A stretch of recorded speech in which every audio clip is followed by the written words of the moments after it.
Good morning, ninth class. Today we are going to start your first chapter of Beehive Prescribed book by CBSE, and the chapter is The Fun They Had. The chapter The Fun They Had, written by Isaac Asimov. Isaac Asimov.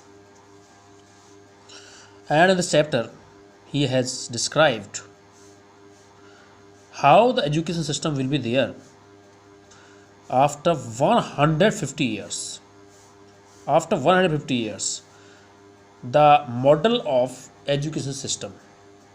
So can you imagine after 150 years, how will you study? How will the teachers teach to the students? And how you will see the books, special type of books. So the things Isaac Asimov has tried to describe through this chapter, the fun they had. इसमें सबसे पहले मैं आपको summarise करना चाहता हूँ इस chapter को, so that you may come to know about the theme and the summary of the chapter. You will come to know the essence of the chapter. So first of all, we would like to talk about the characters. इसमें सबसे पहले जो main character है वो है मार्जी, who is an 11 years old girl, school student है वो. और इसमें जो एजुकेशन सिस्टम दिखाया है, जैसे मैंने पहले भी आपको बताया, 150 साल बाद में, आज से 150 ईयर आफ्टर कैसा एजुकेशन सिस्टम होगा, ये एक इमेजिनेशन, एक फैंसी इसाक एसिमोव ने किया है. कुछ ऐसी बातें आज भी आप देखते हो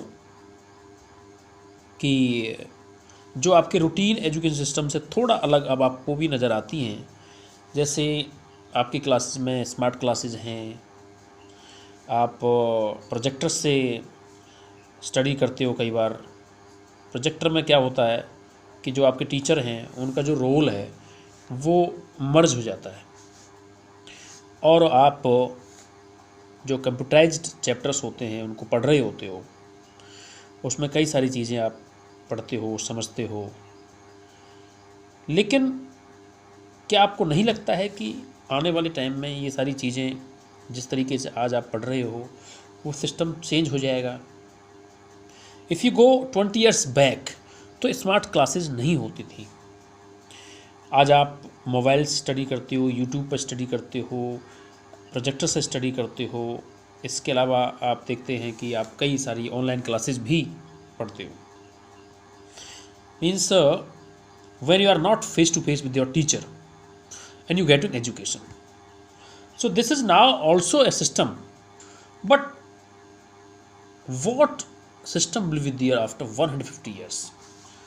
So speculation about future education system, ये इसाक एसिमोव ने ये बताने की कोशिश की है कि आज से लगभग 150 साल बाद में एजुकेशन सिस्टम कैसा होगा, और उससे आप ये कंपेयर कर सकते हो कि आज का जो एजुकेशन सिस्टम है और 150 साल बाद वाला जो एजुकेशन सिस्टम है, उसमें आप कंपैरिजन कर पाते हो कि आपको कौन सा बेटर लगेगा.